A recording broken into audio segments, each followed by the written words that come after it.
What is up, everybody? This is the Chicago Sports Talk. Michael here today with a preview slash prediction video of the Chicago Bears taking on the New England Patriots once again on primetime television. Like, with how bad the Bears have been so far this season, it's like, why are we even having these so called primetime games anymore?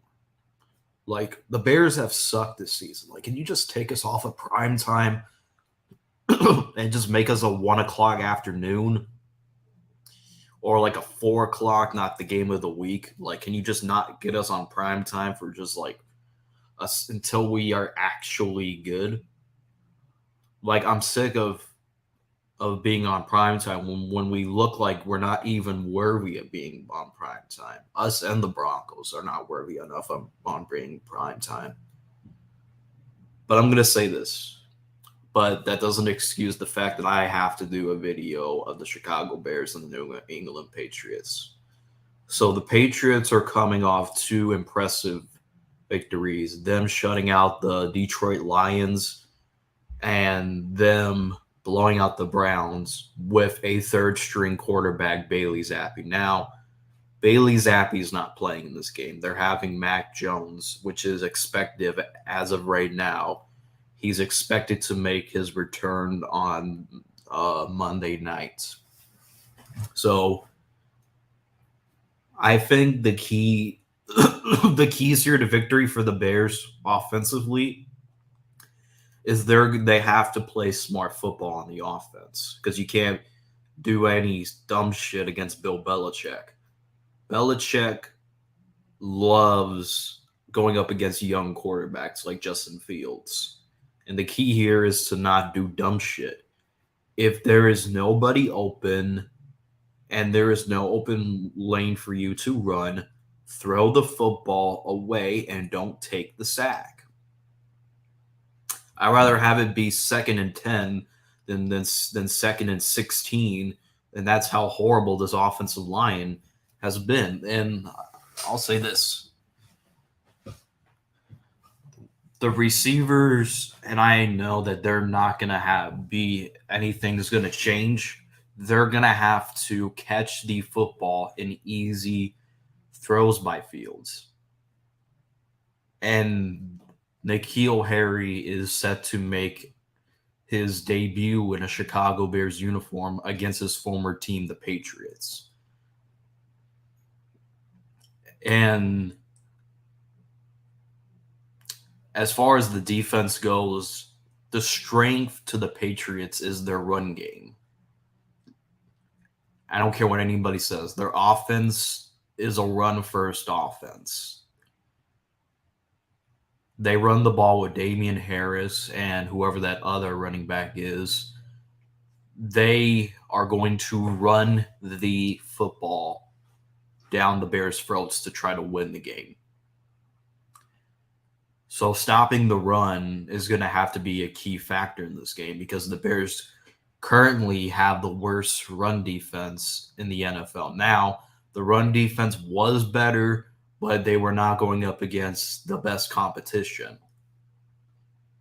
They were going up against Antonio Gibson and a rookie. And I know everyone's going to say, oh, the rookie scored a touchdown, so how?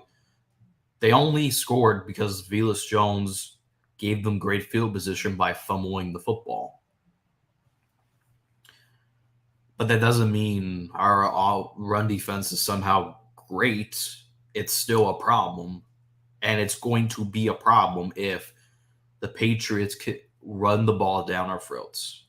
And with Mac Jones, they're going, since they know he's not coming back 100%, they are going to do their best to limit Mac Jones's throws. So I wouldn't be surprised if Mac Jones only attempted 9 passes because they will just run the ball. It's like that Monday night game where they played against the Buffalo Bills where Mac Jones only attempted 2 passes and just they kept running the ball.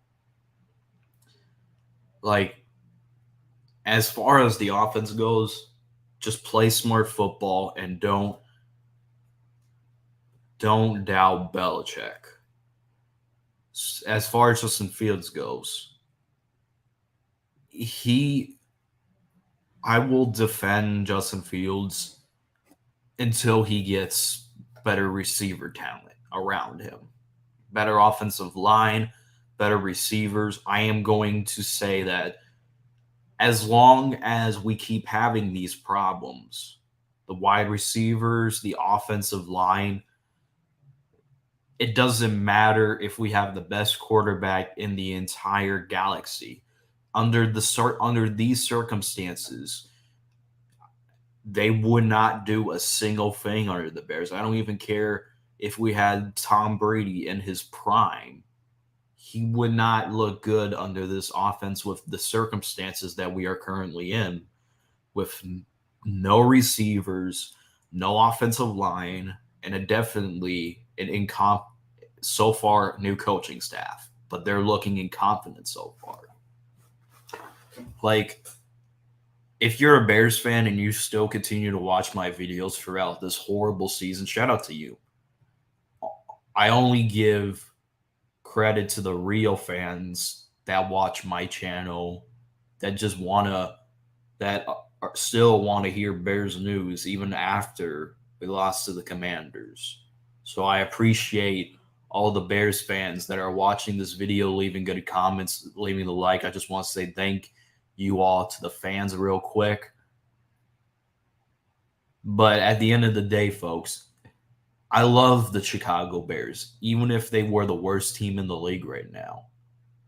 But I'll be the first one to come on here and tell you that this team, this ownership has been giving me the same old stuff the Bears have been for the past 20 years I've been alive.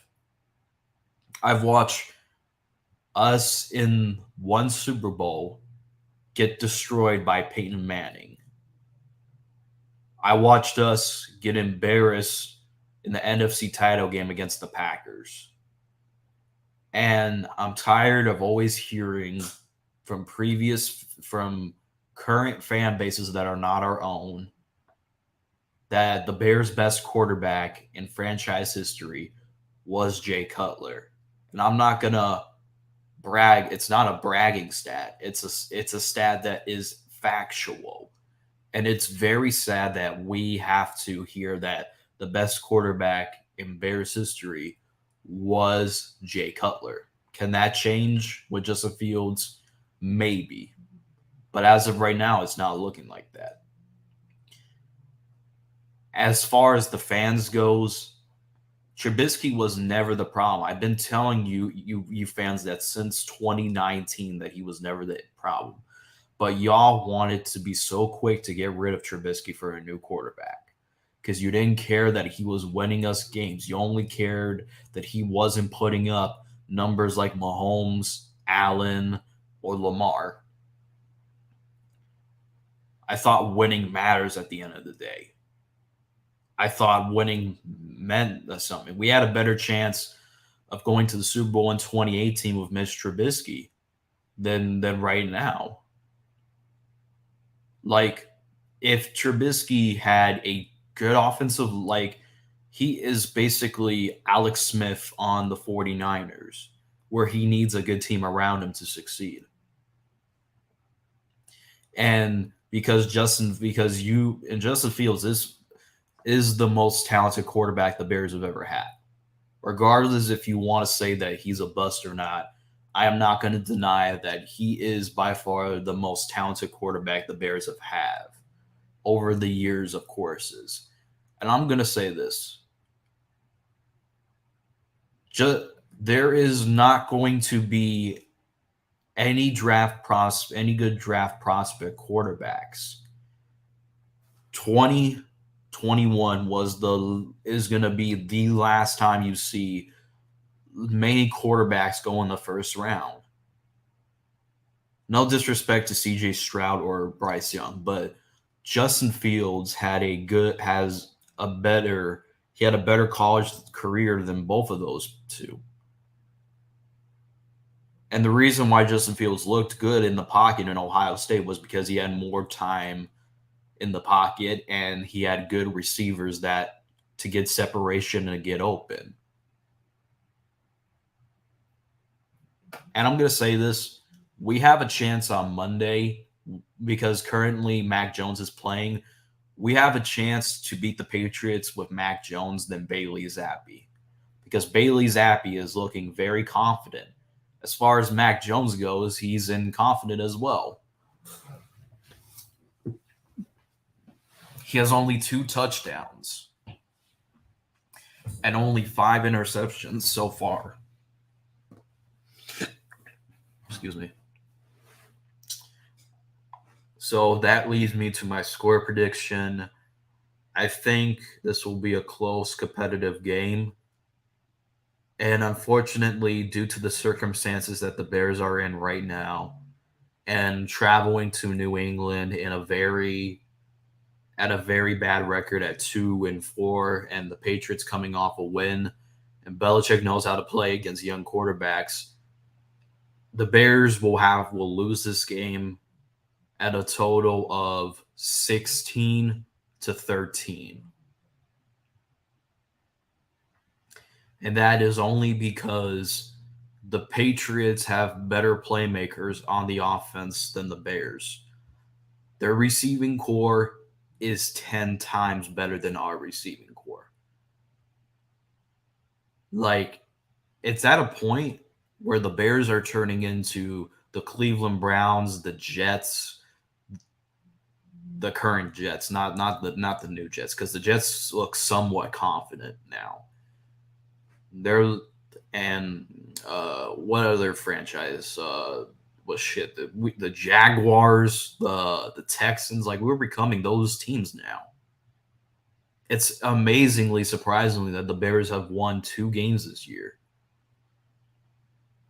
One was against an experienced quarterback who looked horrible throughout the game and overthrew a wide open Tyler Kroft for a touchdown and threw a bad interception that caused the Bears to win that game. Same with the Texans. If the Texans had a somewhat confident quarterback, they could have won the game against us. But because Davis Mills is horrible, he threw a bad ball and it got picked off by Roquan. Like, I'm just tired, and it goes on the GM Ryan Poles because he failed to surround Justin Fields with talent. And this could change next year because the Bears currently have the most money in cap space. If the Bears only use that on defensive players, then Ryan Poles is sealing his fate in Chicago pretty quickly. Because at least with the 2 selections, the 2 draft picks, where he could have selected George Pickens, but he decided to go defense and get Kyler Gordon. I understood it because the Bears secondary was horrible last year. We were giving up so many big time plays, but I would rather have a somewhat confident offense than a inconsistent offense with no weapons. Like, the quarterback is going to do everything that he can to win games, but the team around him is not providing him with the best talent around. I want Justin Fields to be this franchise quarterback, but as of right now, I have to say that it's not looking like that, and it's not even his fault. It's not even his fault because he got drafted here, and the team has not provided him help. Matt Nagy giving him a horrible offensive line his first year, and it's the same shit from this year. And the receivers have downgraded. At least our wide receiving core last year was somewhat good. This year, it just got worse.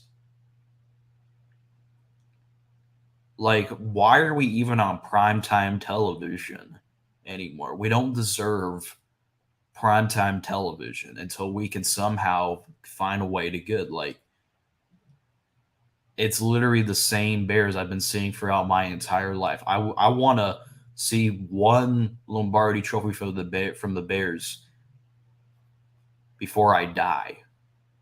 I want to see that one Super Bowl trophy from the Bears until I die.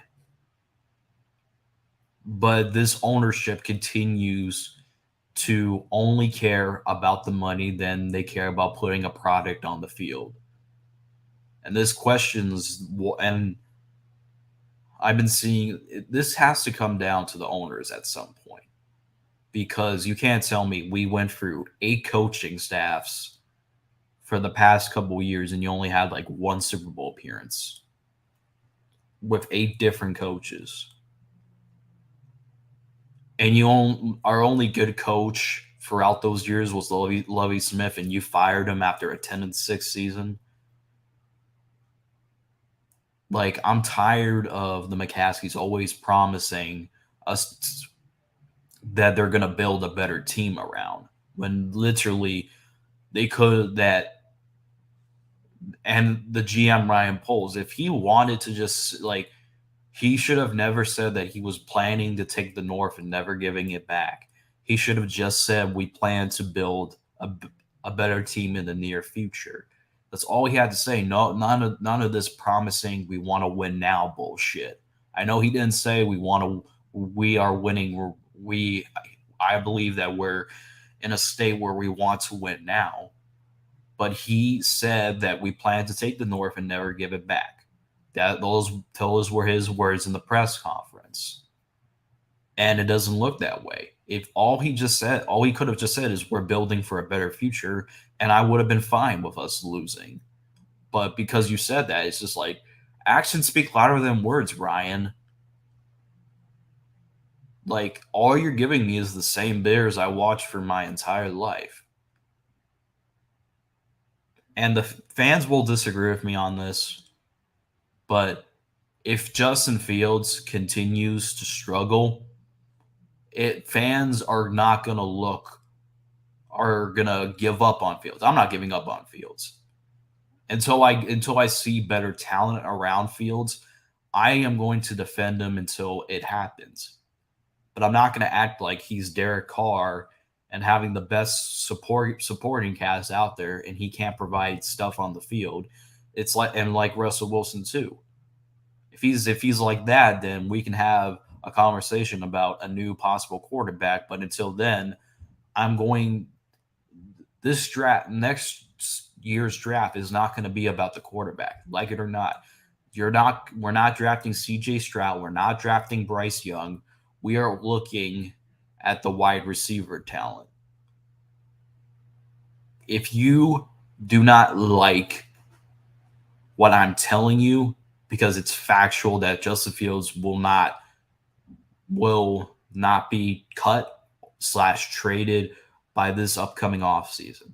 If you think that we're going to do that and you don't like what I'm saying, you can hit the unsubscribe button and dislike the video on the way out, and I will have no problem whatsoever.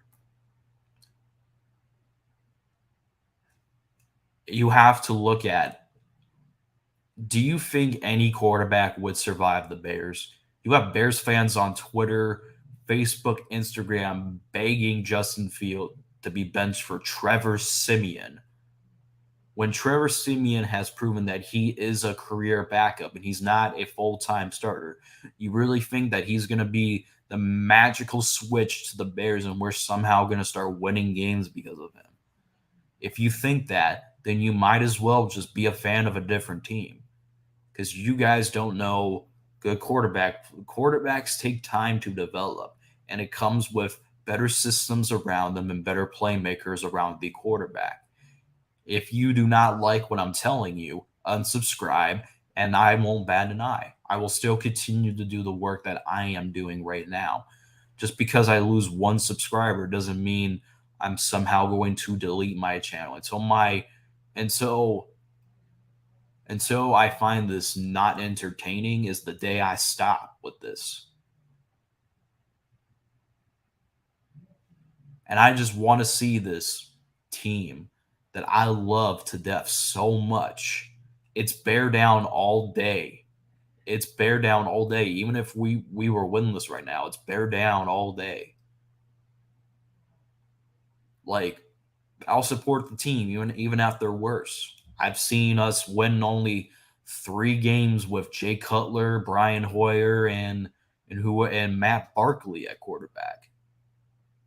I've seen our team go from 7-7-1 to 10-6. I've seen our team go from 5-1 to 8-8 and barely even making the playoffs because the Arizona Cardinals lost. If we were relying on a team to lose, then that tells us we were not going to make noise in the playoffs. What was the point of winning those games if we were just going to be one and done and basically just not keep the current quarterback? I'm telling you, if we didn't trade with the Giants and still drafted Justin Fields and just only won like 2 games out of that 7-game losing streak we had in 2020, we probably would have gotten Garrett Wilson or Chris Olave by now. But because we didn't do that and won these meaningless games and got into the postseason, we didn't really deserve it. We only got in because of the Cardinals' loss.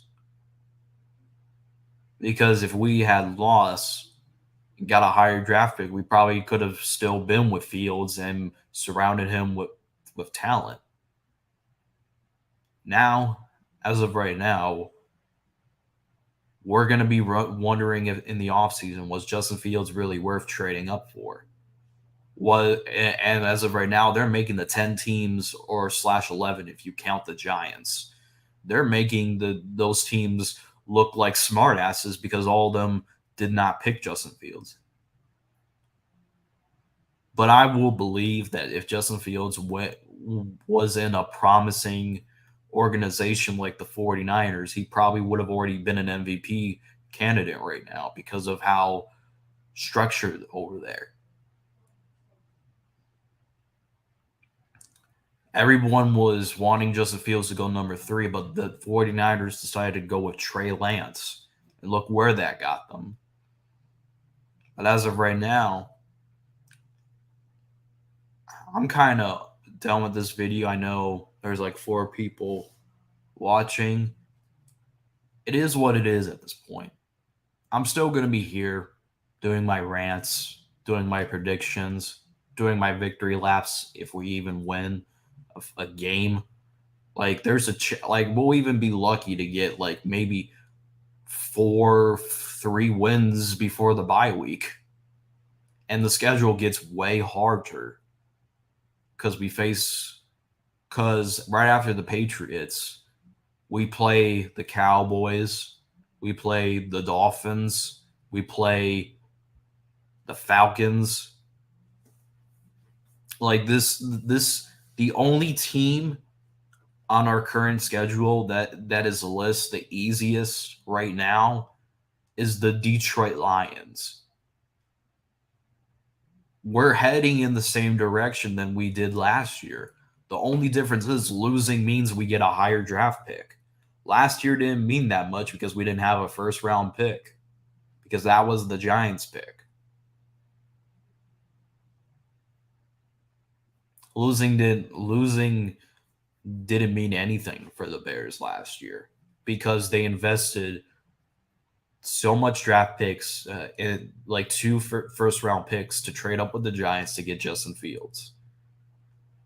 Losing means we'll get a higher draft pick to surround Fields with talent, but we should have not won those meaningless games in 2020. Then we could have fired Nagy and Pace and then bring in this new regime and start all over again. And with Robert Quinn, I've been saying Robert Quinn's getting tripled and double teamed. I'm not going to say he's inconsistent because that's what happens when you're the only pass rusher that's very good on the team. It's the same shit that happened with Khalil Mack.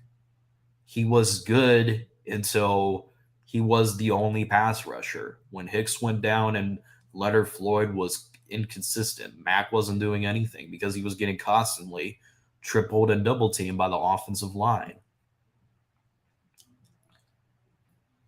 And I love Travis Gibson, but he's not a level at a Khalil Mack level.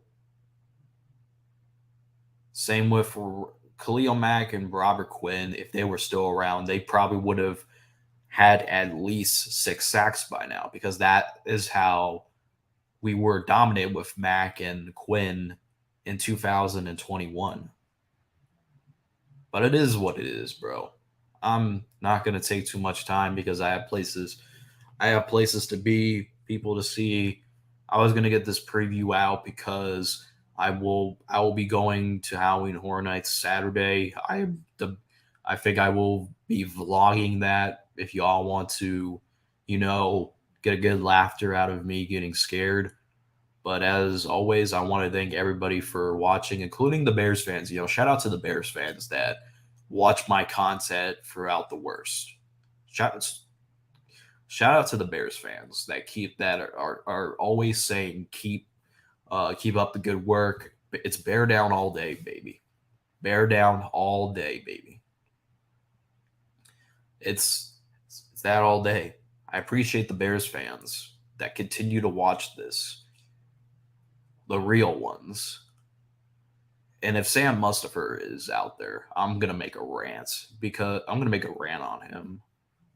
But as of right now, I want to thank everybody for watching. Tune in for my post game, which will be Monday night, depending if this team really like. I'll give out a post game regardless. But anyways, thank you all for watching. As always, bear down.